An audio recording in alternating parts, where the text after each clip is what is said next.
চিরপ্রতিদ্বন্দ্বী আমাদের ভারতকে হারিয়ে আমরা আজকে ইতিহাস গড়বো ইনশাল্লাহ। আমরা চাই যে বাংলাদেশ জিতুক। হামজা তো আসলে মেইনলি ডিফেন্ডার, ও যা খেলে এটাই অনেক। 5 বছর ধরে খেলা হচ্ছে কিন্তু এখন পর্যন্ত জিততে পারছে না। আজকের ম্যাচটা আশা করি জিতবে অবশ্যই প্রত্যাশা করতেছি বাংলাদেশ যেন জিতে। আমার লাইফে ফার্স্ট স্টেডিয়ামে বসে খেলা দেখা। আমি জামালপুর থেকে আসছি, গতকাল চলে আসছি এই খেলা দেখার জন্য এবং বাংলাদেশ জিতবে 2-0 গোলে। আমরা 2 গোলে আমরা এগিয়ে থাকবো ইনশাল্লাহ। আসলে এই খেলা দেখার জন্য দুপুরে খাওয়াটা হয় নাই, এই খেলা দেখার জন্যই ভাই এত কিছু। খুবই ভালো লাগতেছে, ভারতের বিপক্ষে খেলা। আশা করি বাংলাদেশ জিতুক, এই প্রত্যাশাই করি।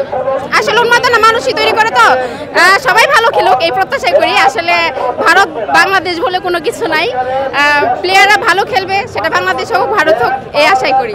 আমরা চাই যে বাংলাদেশ জিতুক। অনুভূতিটা খুবই ভালো এবং হামজাকে দেখতে পারবো, এটাও অনেক বড় পাওয়া।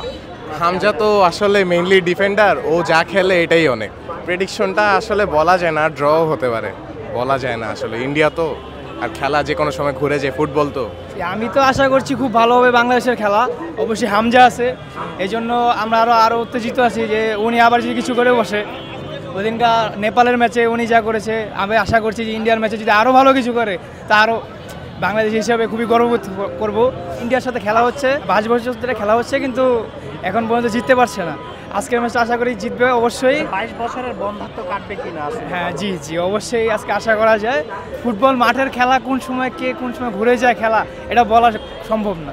এই তো ভালো, ফার্স্ট টাইম দেখতে আসছি, তো দেখা যাক। কখন আগে খেলা দেখি নাই, এই ফার্স্ট টাইম।